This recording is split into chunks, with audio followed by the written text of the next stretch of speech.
Welcome back to Newsmakers. On the panel, Aaron Keown, Duncan Webb and Jennie Moreton. Has New Zealand surrendered to Japan? Should we support this proposal to reopen the door to commercial slaughter of whales, albeit in limited numbers? Is this a sellout or a pragmatic gesture?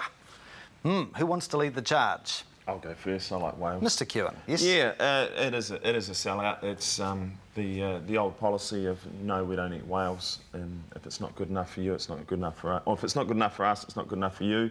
It sends a strong message. Once you start giving a little, then they'll take a lot. You know, whale will be back on the menu at all Japanese restaurants around the world. And it was caught in LA yesterday. What was? A sting operation. Yes. Yes, they've caught in California. They caught someone putting whale in their sushi. Seriously? Yes, seriously, it's happened, and they will be prosecuted as a Japanese restaurant, Japanese chef. Oh. The fact that we've got this ridiculous loophole where we can have, I think it was 3,000 whales in the past year slaughtered for scientific purposes. Well, it is a crock, isn't it? Just back off, because you've thrown the word slaughter in there twice, you know, and it's utterly emotive. And this is the problem. What word would you use for if chopping up I a was whale Japanese, if I was Japanese, I'd call it harvesting, just like we do when we're fishing. Because you know, I don't know how many vegans are here, but the fact of the matter is that we do eat animals, and a whale is just a mammal. You know, it's the giant of the sea. Well, and look, many of them are magnificent creatures. Don't get me wrong. All of them. Well, you know, some of the whales are like 3 feet long. You know, just because you know they're not all blue whales and sperm whales. You know, but I think the fact of the matter is that if there is a large amount of whales, and it's a sustainable population, then there's nothing fundamentally wrong with harvesting them, which is what has happened for a long, long time. Now, if they're not sustainable, we should leave them alone.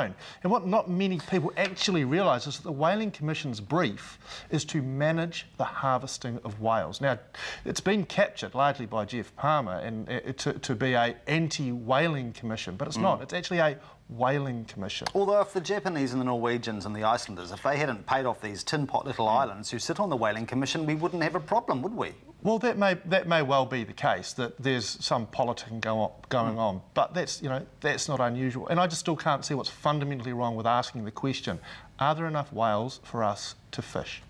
What would your answer be to that question, Jennie? I don't know. I think it's a pragmatic sellout. Yeah. You know, it's like wanting to be seen to win the argument somewhere. And so we're not going to stop the Japanese fishing whales. End. That's it. We're not going to stop them. So we've got to find a way of, I guess, working with them, maybe on that reducing basis that's been talked about, some harvesting. I think that Duncan has made a very compelling argument. We eat all these other animals. I had a discussion with my children about eating horse the other day, and their immediate emotive response was, "Oh, that's very sad." Yeah. But the French have done it for years. People do it.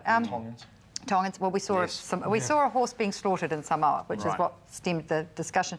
And I think that is a very reasonable argument. If it's sustainable, then why shouldn't they be harvested? Just because we have this emotive attachment to them. Very quickly, just out of interest, would you be an advocate for a similar approach taken to the weka and the kiwi and the takahi?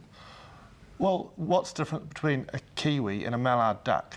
You know, and if a kiwi had such a population that it was a pest, like the pukeko is in some parts of Westland, well, you'd want to kill it. And if you're going to kill it, why not kill it and eat it? Okay. And we are going to farm wekas, aren't we? Somewhere on... Actually, I think the weka has got the green light. Yes. Peninsula, he's going to farm That's right, yes. Yes, all right. We'll come to your free shots. Who deserves a plug and a poke from the week that has been? Very quickly, Mr. Keown, you can lead off. I will give my my upshot to my family, to my wife and kids. The amount of joy that your children bring you is sensational, and I'm not going to have a negative shot this week. I'm going to stick with the positives. So enjoying family and life's a pretty good thing. I'll leave it at that. Very nice. Because lots of people do, Mike. Indeed, Aaron. These news things, we always hear the bad stuff. Let's go for a good one. That is right. I've got about 30 seconds left in total. You can make the rest of us feel bad. My plug is for Air New Zealand. They really did deserve to win that award. Yes. They're a fantastic airline with fantastic staff who look after their customers very well. There goes your upgrade. My negative this week is to Annette King for her snide comments at Paula Bennett getting the scholarship to America. Congratulate the woman. Don't turn it into an opportunity to be nasty. I'm glad there was some nastiness there. What's going on with the City Council not supporting community childcare centres and wanting market rents?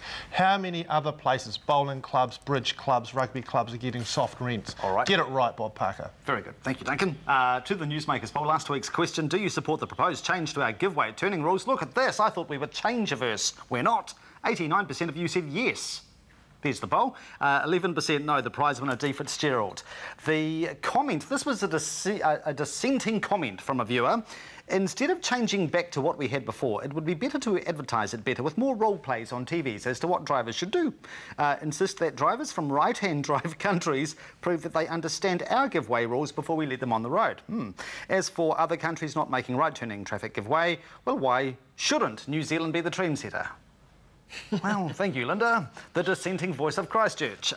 This week's question, has the acquisition of the Ellerslie Flower Show been a great success for Christchurch? Yes or no? Vote via the email, newsmakers@ctv.co.nz, or on the web or with the post. Do so and you're in to win the Cafe Aurora coffee and the Whitcoulls gift card. Good luck. Thank you very much to our panel, Jennie Moreton, Duncan Webb and Aaron Keown. Keep warm, keep dry. Enjoy your Ellerslie weekend. Good night.